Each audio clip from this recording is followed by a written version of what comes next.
Isang masayang pagbati na may ngiti sa aking mga labi. Naghahanap ba kayo ng makakatuwang sa pag-review ng inyong anak? Meron yan sa DepEd. Ang ETUlay online tutorial ay libre at handog ng ating kagawaran sa pangunguna ng OUA ICTS EdTech. Ito ay isang proyektong makatutulong sa mga mag-aaral, katuwang ang mga magulang o kasama sa kani-kanilang tahanan para masagutan at maunawaan ang mga modules. Hangad din ng programang ETUlay ang matulungan ang ating mga guro sa kanilang mga blended learning classes. Ang ating ETUlay ay mula kinder hanggang senior high school. Bukod sa academics, meron din tayong mga special programs gaya ng All is Wellness, Reading and Math Remediation, Storytelling, Mommy Tech Talks, Classes sa Gramatika, Speech Class, Financial Literacy, at marami pang iba. Pinalawig din ng ETUlay ang ating Alive program para sa mga mag-aaral mula grade 1 hanggang grade 3. Gayun din ay mayroon tayong ALS program at SPED tutorials na makasisigurong makakamit ng lahat ang inclusive education. May SPED hotline na rin para sa inyong mga katanungan patungkol sa special education. Kaya, subaybayan mula Lunes hanggang Biyernes, mula 9:00 ng umaga hanggang 7:00 ng gabi ang ating ETUlay. Sa ating pagtutulungan, maiaangat natin ang bawat isa. Ating itutulay ang pagkatuto upang di mapigil ang pag-aaral ng kabataang Pilipino. Itulay natin ito, sulong edukalidad.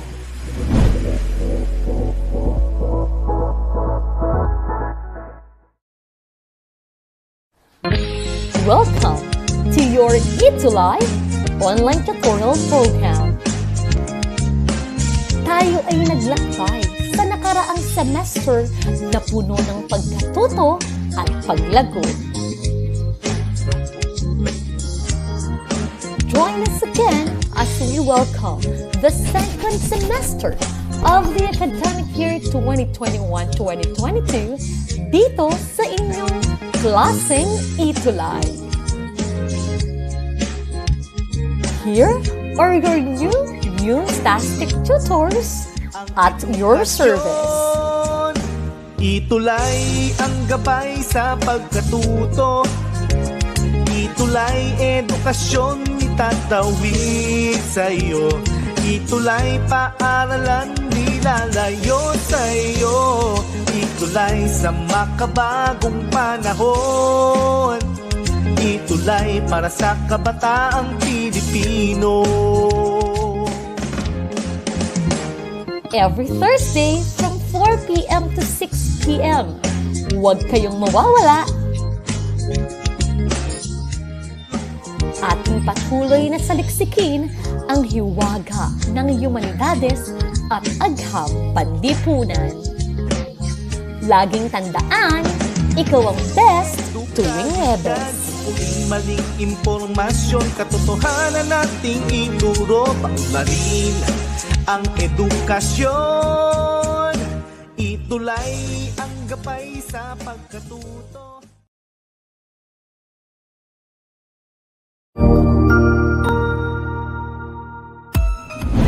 Mabuhay! Good day to all! I am your tutor Madge. Welcome to ETUlay, a free online tutorial, an initiative of the Department of Education, Information and Communications Technology Service, Educational Technology Unit, ICTS EdTech. This program is aimed at helping and assisting learners from kindergarten, senior high school, ALS, Alive and SPED learners.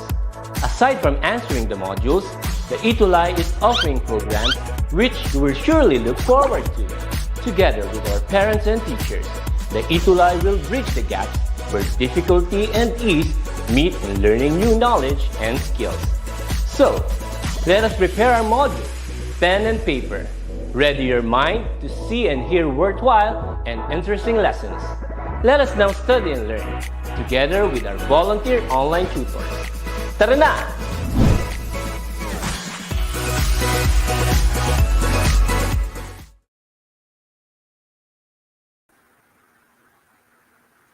Isang Humstastic na hapon, our Humstastic cuties mula Luzon, Visayas, and Mindanao. Ako ang inyong Humstastic tutor G, ang Gigil na gigil na kayo'y paglingkuran at matuto sa hapong ito. So welcome sa inyong DepEd ETUlay Online Tutorial Program na handog sa inyo ng Department of Education sa pangunguna ng Educational Technology Unit. This is our Quarter 4, Week 4, entitled Settings, Processes, Methods, and Tools in Communication. Ayan. So, samahan nyo ako sa isa na namang makabuluhang pag-aaral sa hapong ito.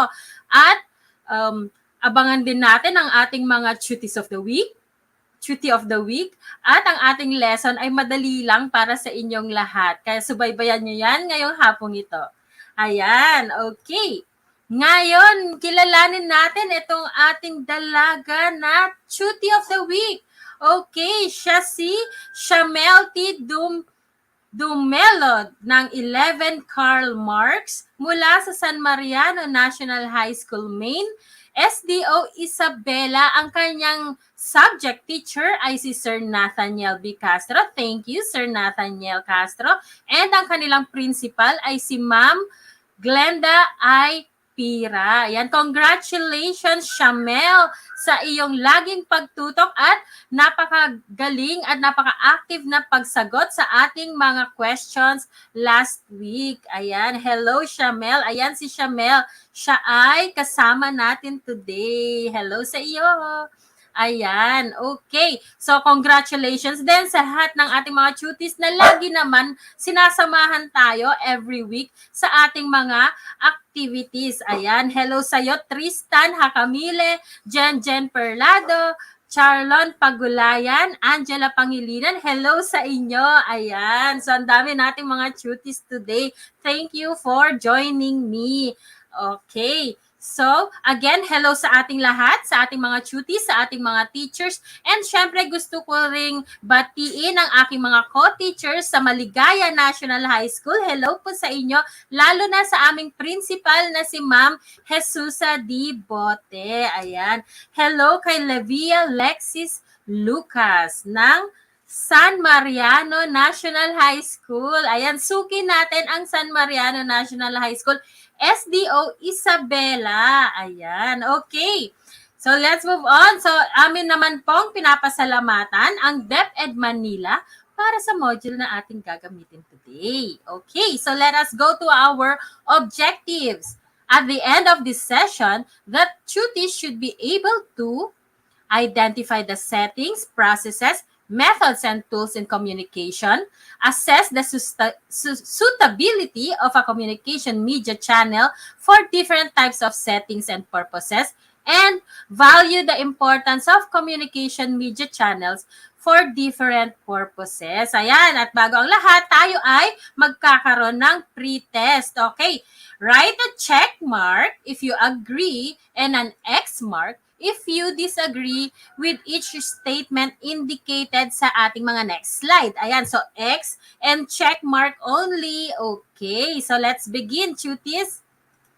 So number 1, the settings or the place affects the communication. Ano sa tingin niyo, cuties? Tama ba ito or hindi? Okay, the settings or the place affects the communication. So, isusulat lang natin ang number 1 plus ang ating sagot. Ayan, may sagot na po tayo mula kay Althea L. Natividad. Ang kanyang sagot ay check. Ayan, tama kaya si Althea? Ayan, lumalabas ng ating mga sagot mula sa cuties. Si Ira Nadora Bantaculo, ang kanyang sagot ay check. Si Shamel Tenyoso Dumelot, ang kanyang sagot naman ay agree. Ibig sabihin, check yon. Ayan, so yan, mayroon na tayong mga sagot. Alamin natin kung ano nga ba ang tamang sagot. So, ang tamang sagot, dear cuties, sabi ni Lorraine, ay check. At ni Tristan, ayan, very good cuties. Tama kayo sa inyong sagot sa number 1. Ayan, let's go to number 2. Message encoding is according to Plato. Message encoding is according to Plato. That is number 2. Is this check or X? Ayan. Tignan nga natin kung masasagot natin to mga cuties. Ano kaya sa tingin natin? Is this an X or a check? Ayan. Meron na ba tayong mga sagot? Ayan, sige, sagot lang ng sagot, dear cuties ha. Ayan, may sagot na tayo. Napakabilis ni Althea L. Natividad. Ang kanyang sagot ay check. Ayan, check ang kanyang sagot. Si Ira Nadora, check din. Si Angela Pangilinan, check. Ayan, puro check ang aking nakikita. Pero alamin natin, tama ba kayo, dear cuties? Ayan, alamin natin. And the answer is... No, it's an X. Ayan, alamin natin kung sino nga ba yan ang nagsabi niyan. Okay, number 3 na tayo. Number 3, the speaker is the only one that is vital for effective communication. Good afternoon, Tutor Janine Santos. Ayan, number 3 na tayo, dear cuties. The speaker is the only one that is vital for effective communication. Tama ba yan? Do you agree or not? Ayan, do you agree or disagree? Ano nga ba ang ating sagot sa number 3? Ayan, sa tingin ko, ang sagot ni Shamel ay number 3. Ang sagot niya ay disagree. Si Angela Pangilinan, check. Ayan, may mga sagot na tayo sa number 3, ano?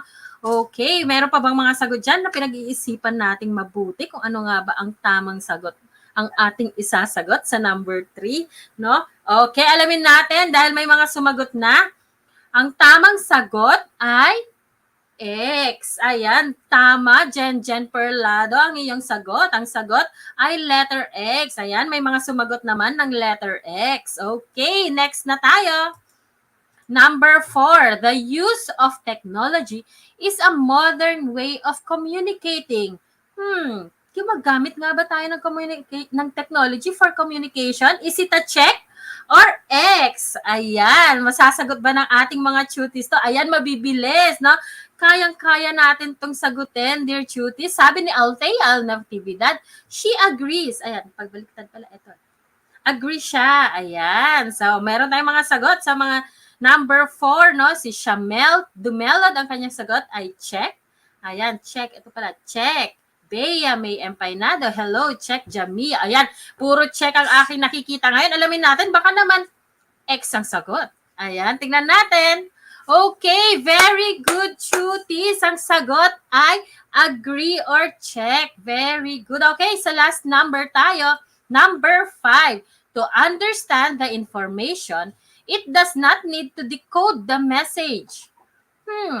For number 5 question, to understand the information, it does not need to decode the message.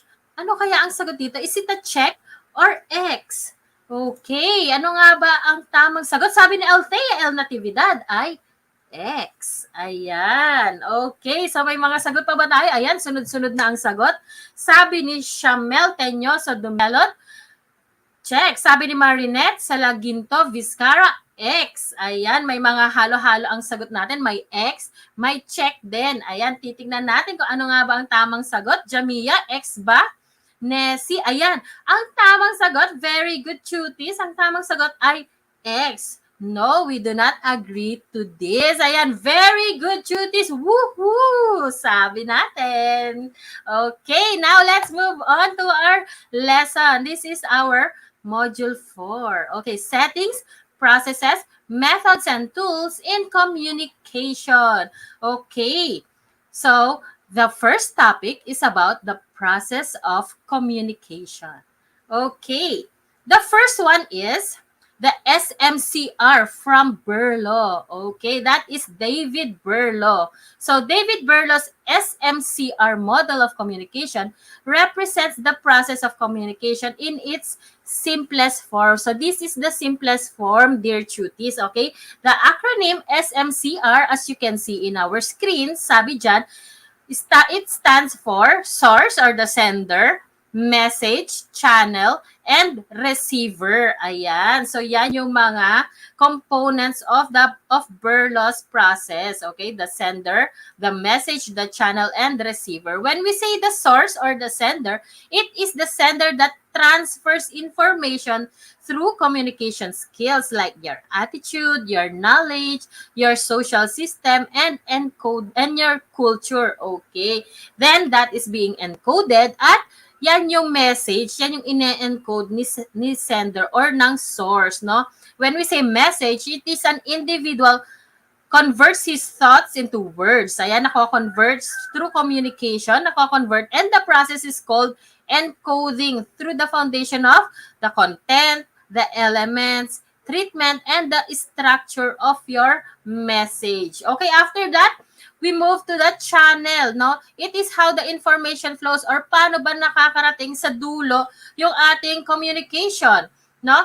It flows from the sender to the receiver through this channel, which is the hearing, tasting, smelling, touching, and seeing. So, your ating senses, no? Yan yung channel. And the last one, after we use this channel, then we decode, no, the receiver to the receiver. The receiver, when the message reaches the receiver, he tries to understand what the listener wants to convey and then responds accordingly. So that is called the decoding. Ayan. So that is the simplest form of communication, the SMCR, according to David Berlo. Ayan. That is number 1. Okay, so the second one is message encoding model by, ayan, sabi natin kanina sa ating pretest, Plato. Hindi po kay Plato yon. It is by Aristotle. Ayan. So Aristotle's model is mainly focused on speaker and the speech, no? It can be broadly divided into these things in your screens. Now we have the speaker, the speech, the occasion, the audience, and the effect. So those are the primary elements, okay? Then Aristotle's communication model is a very important, the very important role is that of the speaker's role. Ayan ang aking sinasabi. So, for example, no, in a seminar, no, so para kay Aristotle, ang pinaka-importante dito sa ating communication na to ay yung speaker. So sa seminar, makikita natin yung resource speaker, yung guest speaker, siya ay nagko-convey ng message sa kanyang audience, nagbibigay siya ng kanyang speech. Ayan, so nakatuon ang communication na ito dun sa speaker. Ayan. So accordingly, pag nagsasalita siya, gusto niyang maparating yung kanyang message and to influence the listeners. Ayan. So that is the message encoding model. Okay. Now, good afternoon, Leslie Tongohan. Okay, number 3, we have Scrum's model of communication. Ayan. So, ito namang Scrum's model of communication, ito ay two-way, no? Two-way na komunikasyon na nagmumungkahi kapag naabot na yung impormasyon, no? Merong encoding and decoding mula kay sender at kay receiver, no? So, nagkakaroon ng magkakaintindihan between them. So, yan yung Scrum's model of communication. For example, yung art professor, hindi niya naman may explain kung ano yung mga drawing kung hindi niya kayang i-convey yung kanyang mga meaning, no? Elements of the Scrum model of communication includes sabi dito sa ating slide, si sender, si receiver, encoder. The sender is the encoder or nag-encode, yung encoding dyan. And the receiver is the nagde-decode or yung decoding. Ayan. So, the message is the one in the center. Okay. They put the message into words. Ayan. That is the basis of this model. Last one. The last one, ayan, cuties. Tignan nyo nga kung ano tong last na model natin ng communication. Okay. This is our next one. This is the Helical model of communication that is by Frank Dance, no? Si Frank Dance ang nag-propose nitong communication model na ito. Ano ang sinasabi dito sa communication model na ito? So, Dance argued that an individual begins communicating from the day he was born, no? From yung kanyang pag-iyak, no? Mula nung pinalo siya ng doktor, yan na yung kanyang nag-start na or nag-begin na yung kanyang communication, no? Pinakita na niya kung ano yung gusto niyang i-communicate or nilabas na nung bata, nung ikaw ay pinanganak, nung pinalo ka at umiyak ka, yan. Lumabas na ang iyong process, your iyong way of communication. So sabi dito sa Helical model of communication, tuloy-tuloy daw ang ating changes of communication or nag-evolve tayo sa ating pakikipag-communicate. Ayan. So, ang helical model ng komunikasyon ay isang siklo, no? Isang cycle, no? Tuloy-tuloy na cycle at hindi pa ulit-ulit, hindi rin siya naiipon at naiimpluwensyahan siya through time. Nag-iiba yung ating paraan ng pakikipag-communicate. So that is the helical model of communication by Frank Dance. Ayan. Okay. So next one, we have the settings in communication. Ayan. Ano nga ba yung mga iba't ibang setting ng communication? Saan-saan bang lugar or mga paraan? Okay. Let's have the first one.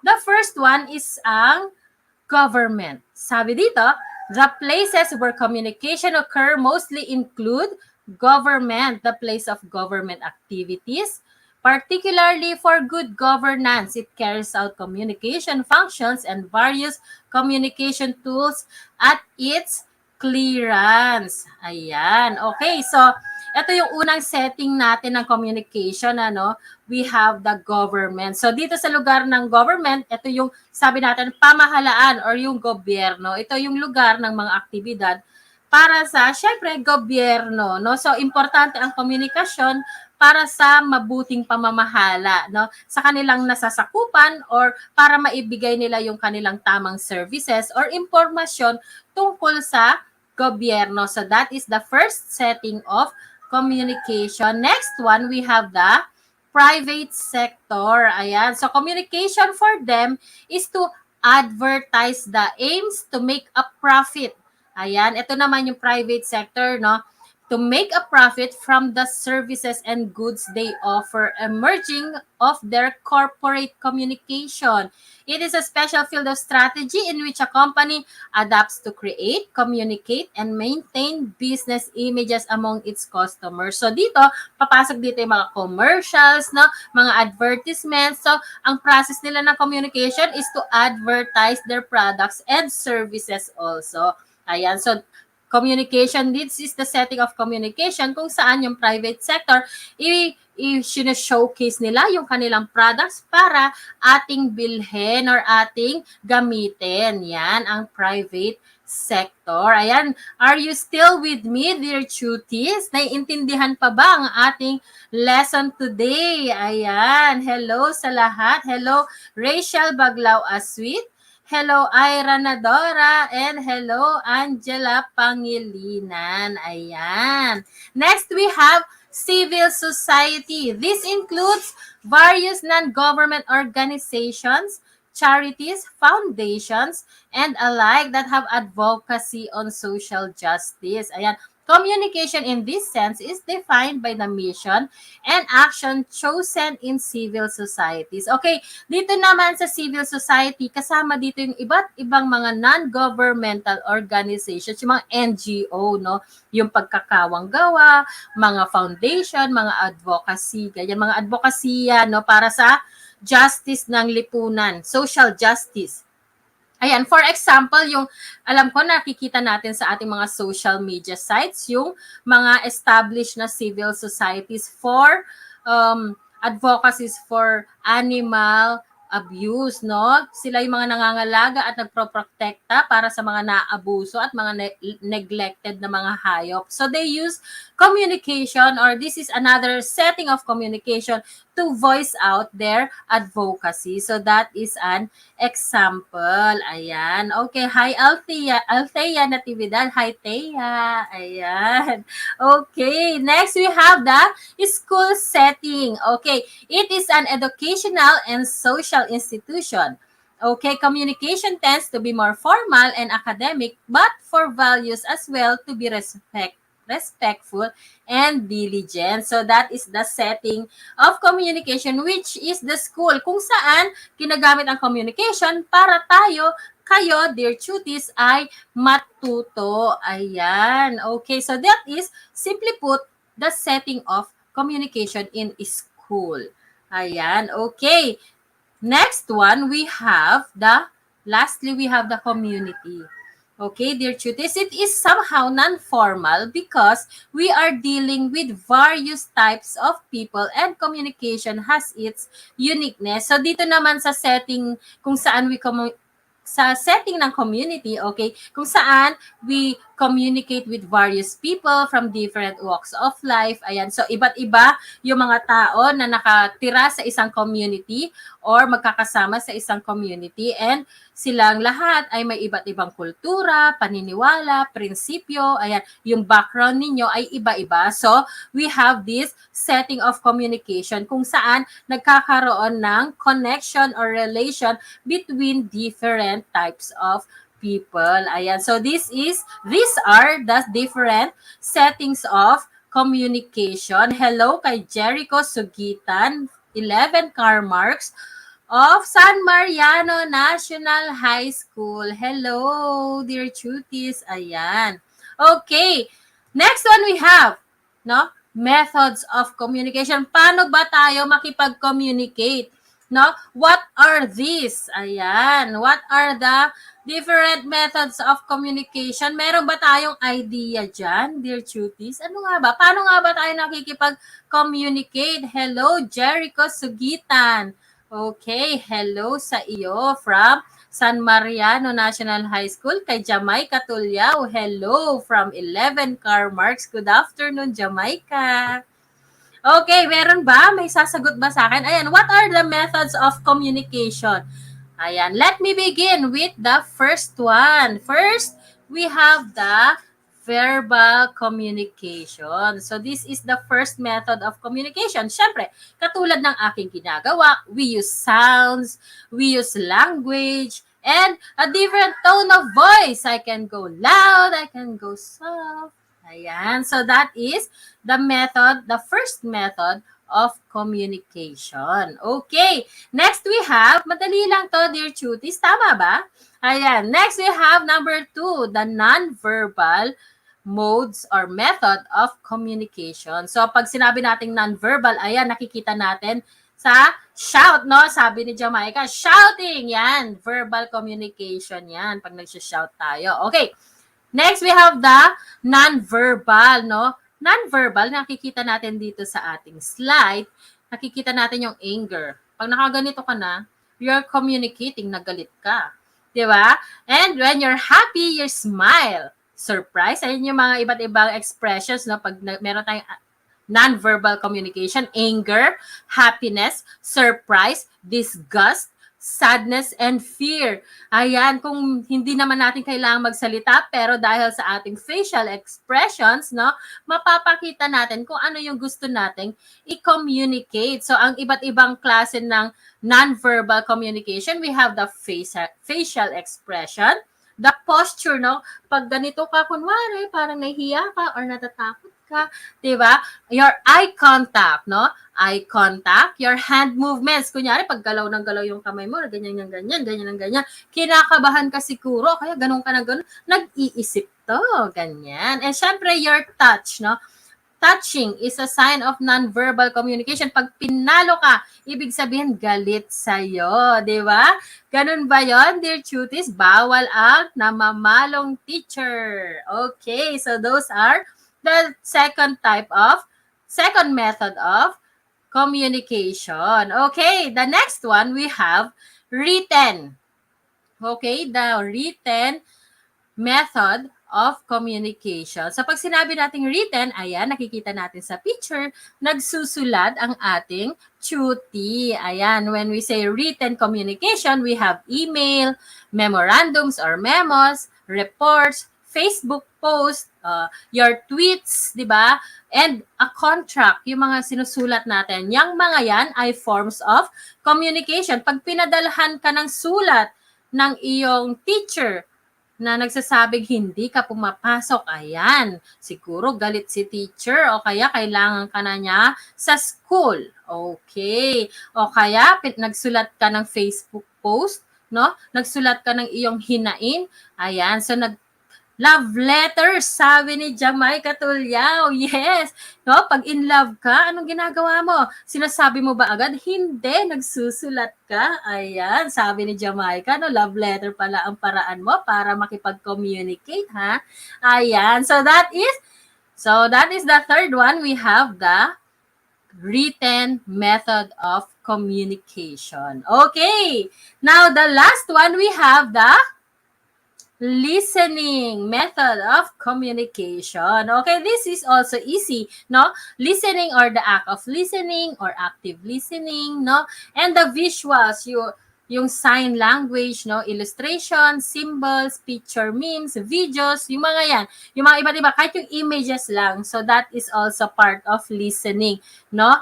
Nakikinig kayo habang may nagsasalitang speaker or habang nagsasalita si Tutor G, ayan, nakikinig kayo. That is called active listening. And while you are listening, I am communicating to you. Ayan. So those are the 4 methods of communication. Ayan. Very good, Chutis. Thank you sa inyong active na pakikipag-usap sa akin ngayon. Okay, now we have the tools. No? Sinabi nating tools in communication, no? It includes all that we use in both communicating with others and interpreting the information we have received from them. So, okay, nakikita nyo ba yung picture na maliit dyan? Ayan. So, nandyan yung iba't ibang tools of communication, no? Hello, Charles Joshua Liwanag. Hello sa iyo. Baka CJ. Hi, CJ. Okay, so these are the different tools of communication na nakikita natin dito sa ating screens, no? These are, but not limited to, syempre sabi natin, mail, email, telephones, computers, ano ba yung mga nandyan? Mobile phones, ayan, nandyan, may music din, may SMS at text messaging, nandyan sa picture, Wi-Fi, nandyan din, internet, nandyan, no, networking sites, nandyan yung Twitter, no, andyan. So, web conferencing, nandyan din, ayan yung mga iba't ibang tools of communication. So, those are the different tools of communication that we use to interpret and deliver messages. Okay, through communication. So naintindihan ba natin ang ating lesson today about the settings, methods, tools, processes of communication, dear cuties? Ayan, so dahil tapos na ang ating pagdidiscuss, gusto ko naman malaman kung meron ba tayong naintindihan sa ating lesson. Hello, Marshall Bulan Bakay. Naimbag nga malem kada kayo, amin. Ayan, SDO Isabela. Okay, now let's go to our post-test. Okay, multiple choice. Now, here's the direction. Choose the letter of the best answer. Ayan. Okay, choose the letter of the best answer. First, start na tayo sa number 1. Okay, it is a method of communication that includes the sounds, language, and tone of voice. Ano kaya ito? Is it letter A, visual, B, nonverbal, C, verbal, or D, writing? Ayan, no?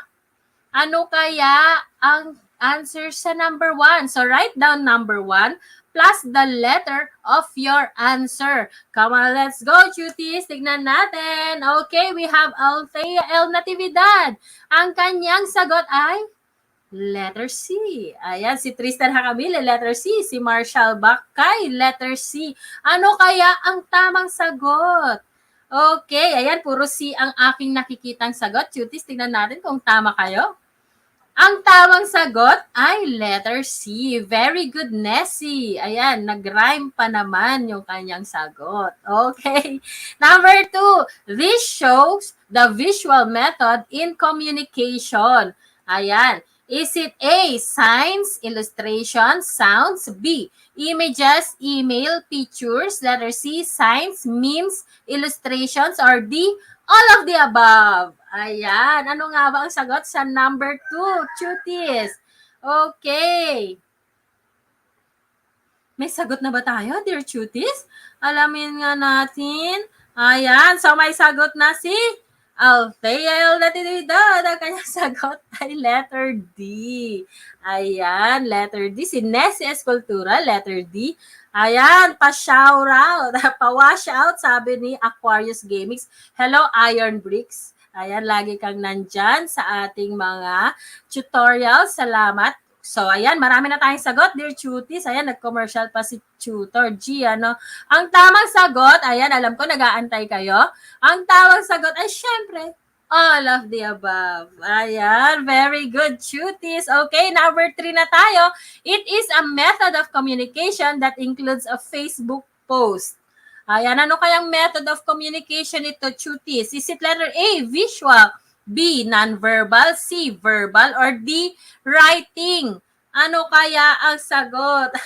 Ayan, sumagot ka rin, Mr. Aquarius Gamings. Ano nga ba ang sagot pag tayo ay gumamit ng Facebook post para sa ating communication?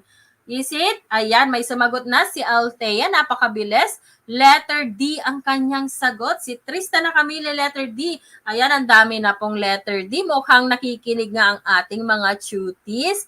No, tingnan nga natin, puro D. Ayan, so ang tamang sagot, cuties, ay letter A.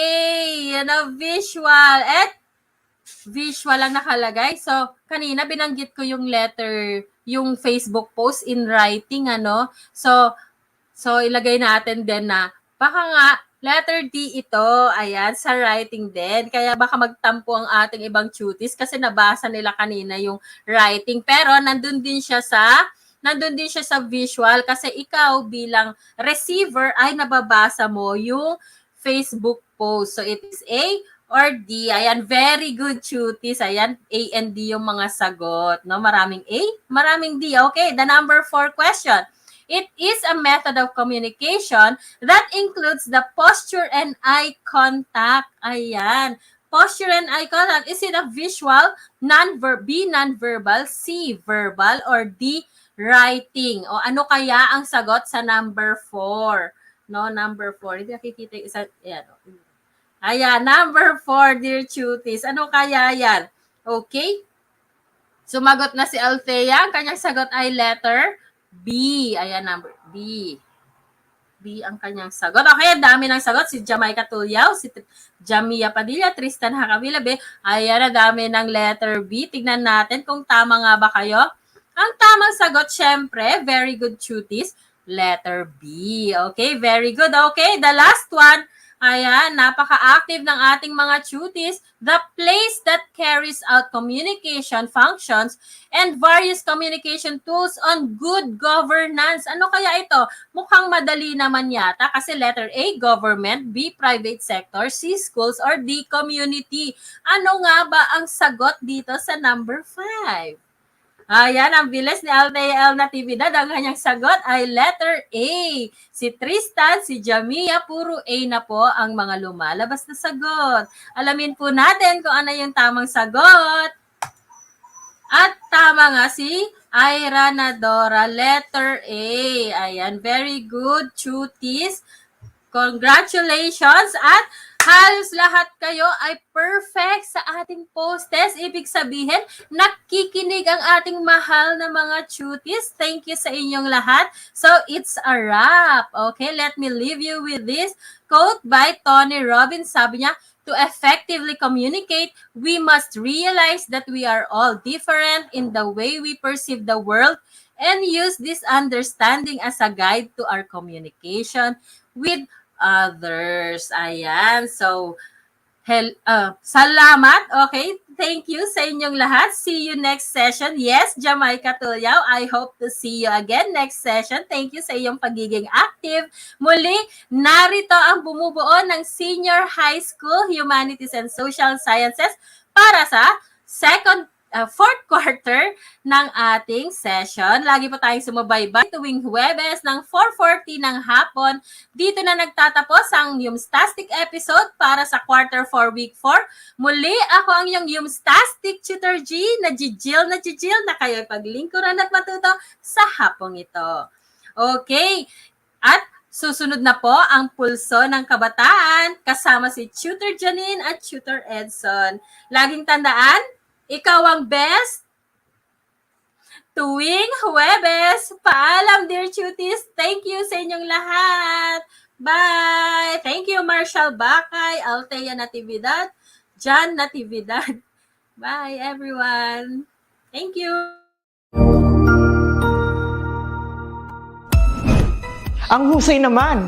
Natapos mo ang iyong tutorial session kasama ang iyong mahusay na ETUlay tutor. May bago ka bang natutuhan? I-share na yan gamit ang hashtag ETUlay LevelUp. Huwag aalis ha, dahil may susunod pang programa na pwede mo ring panoorin at salihan. Dahil naghihintay na ang iyong mga tutors. Happy learning dito sa ETUlay!